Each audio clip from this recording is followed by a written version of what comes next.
ইয়াত আহি থাকোঁতে সংবাদ মাধ্যমে সুধিছে যে আপুনি দল বাগৰা মানুহ এইবাৰ বিজেপিলৈ আহিলে।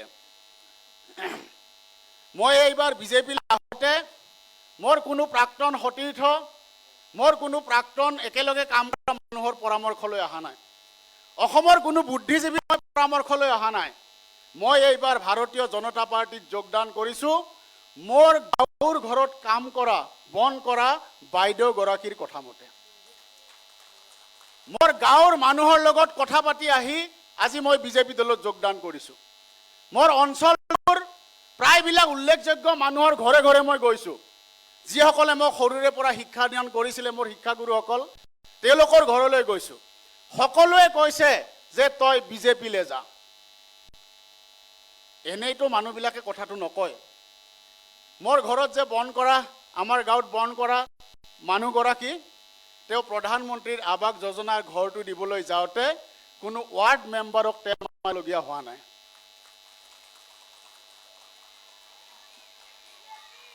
গাঁওবুঢ়াক গৈ 50 টকা এটা দিবলগীয়া হোৱা নাই, যিটো আগতে হৈছিলে।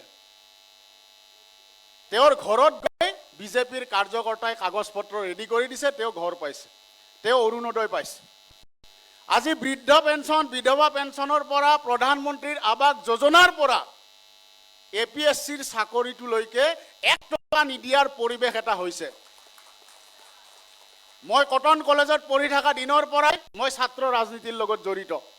আপোনালোকে জানে, কৃষক মুক্তি সংগ্ৰাম সমিতি এটা সময়ত আমি উত্তাল গণ আন্দোলন কৰিছিলোঁ। কেৱল অসমৰ দুৰ্নীতি, চৰকাৰৰ দুৰ্নীতিৰ বিৰুদ্ধে আমি আন্দোলন কৰিছিলোঁ। আজি সংবাদ মাধ্যমৰ বন্ধুসকলে মোক যিটো প্ৰশ্ন কৰিছে, মই আপোনালোকক উত্তৰটো দিওঁ।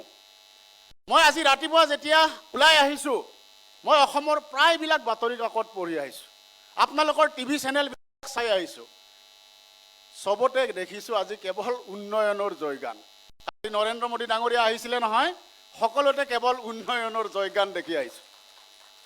আজি আপোনালোকৰ সংবাদ মাধ্যমে বাতৰি কেলেংকাৰীৰ বাতৰি কৰিবলৈ সুযোগ পোৱা নাই। তেনেকুৱা পৰিৱেশেই নাই। যদি আপোনালোকে কেলেংকাৰীৰ বাতৰি কৰিছে, তেনেহ'লে কোনোবা ঘোষ খোৱা মানুহ, 2 নম্বৰী মানুহক গ্ৰেপ্তাৰ কৰি বাতৰি কৰিছে।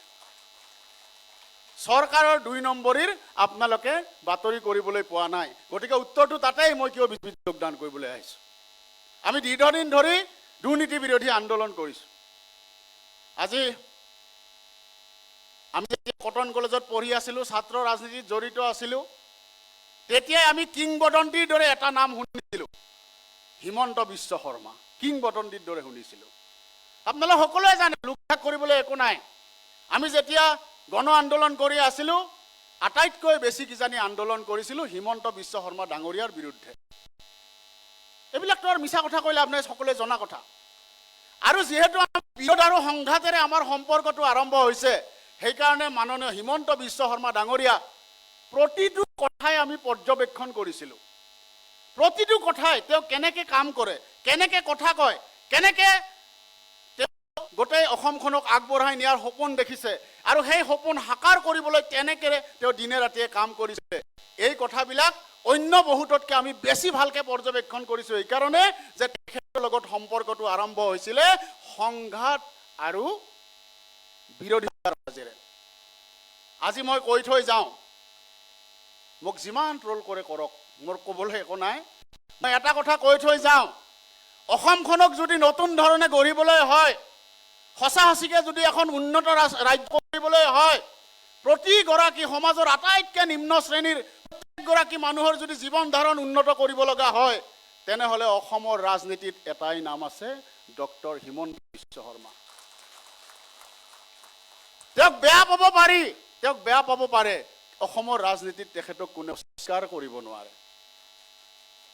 গতিকে মই সকলোকে এটা কথাই জনাব বিচাৰিছোঁ যে এনেকুৱা এটা পৰিৱেশ, এনেকুৱা এটা ৰাজনৈতিক বাতাবৰণ, এনেকুৱা এটা উন্নয়নৰ মহা আয়োজন, এনেকুৱা আয়োজনত এজন অসম আৰু অসমীয়াৰ সুৰক্ষিত ভৱিষ্যত বিচৰা মানুহ হিচাপে, অসমৰ আটাইতকৈ দৰিদ্ৰ মানুহজনৰ উন্নয়ন বিচৰা মানুহ হিচাপে আমি এতিয়া বিজেপি নকৰি কি কৰিম? আৰু আছে জানো কিবা দল কৰিবৰ কাৰণে? হয়, মই দল বাগৰি আহিছোঁ, কিন্তু খবৰ ল'ব জীৱনত 1 টকাৰ 2 নম্বৰী মই কৰি পোৱা নাই। আজিলৈকে কোনেও ক'ব যে কমল মেধিয়ে 1 টকাৰ 2 নম্বৰী কৰিছে। কমল মেধিৰ সততাক লৈ আজিলৈকে কোনো প্ৰশ্ন কৰিব পৰা নাই। হয়, মই দল বাগৰা, কিয় থাকিম সেই দলবিলাকত। মই আজি ভাৰতীয় জনতা পাৰ্টিৰ ভৱেশ কলিতা ডাঙৰীয়াক অন্ততঃ এটা কথা মই আত্মবিশ্বাসেৰে সৈতে ক'ব পাৰোঁ যে আজি সেই দলবিলাক কি কাৰণে নহয়, মই আপোনালোকতকৈও বেছি ভালকৈ জানো। মই এইবিলাক কৰি থৈ আহিছোঁ, গতিকে মোক সমৃদ্ধ কৰিছে।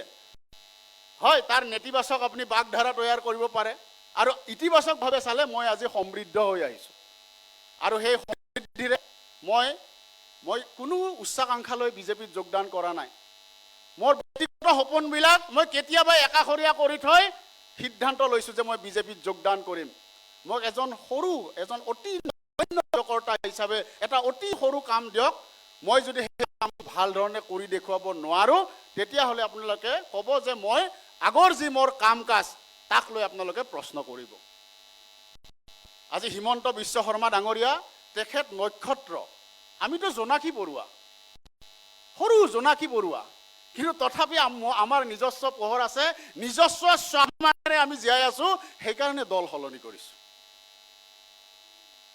আমি আশা কৰিম অসমৰ ৰাজনীতিৰ নক্ষত্ৰ মাননীয় ডক্টৰ হিমন্ত বিশ্ব শৰ্মাৰ সেই পোহৰে আলোকিত হৈ আমিও এটা সৰুকে বাট কাটিব পাৰিম, য'ত সমাজৰ আটাইতকৈ দৰিদ্ৰ, আটাইতকৈ দুখীয়া মানুহৰ কাৰণে কিবা এটা নগণ্য কাৰ্যকৰ্তা হিচাপে কিবা এটা কাম কৰিব পাৰিম, আৰু অসম আৰু অসমীয়াৰ সুৰক্ষিত ভৱিষ্যতৰ কাৰণে কাম কৰিব পাৰিম।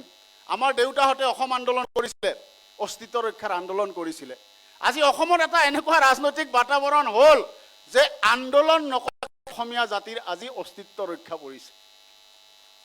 অসম আৰু অসমীয়াৰ সুৰক্ষিত ভৱিষ্যত এতিয়া বিজেপিৰ এই নতুন ৰাজনীতি আৰম্ভ কৰিছে। মাননীয় নৰেন্দ্ৰ মোদী ডাঙৰীয়া আৰু অসমৰ হিমন্ত বিশ্ব শৰ্মা ডাঙৰীয়া দুইখন চৰকাৰে উন্নয়নৰ সংজ্ঞাই সলনি কৰি পেলালে।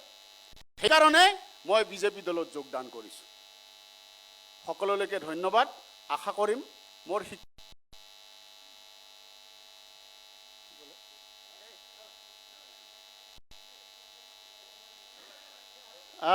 মই আজি যোগদান কৰিছোঁ। চাগে মোৰ এতিয়া এনেকুৱা লাগিছে ৰবীন্দ্ৰ ৰাজুজিও আছে, মই বেছি কথা কৈছোঁ নেকি এনেকুৱা লাগিছে, কিন্তু বহু দিনৰ কিছুমান কথা সোমাই যে মনত, সেইকাৰণে দুআষাৰ বেছিকৈ ক'লোঁ।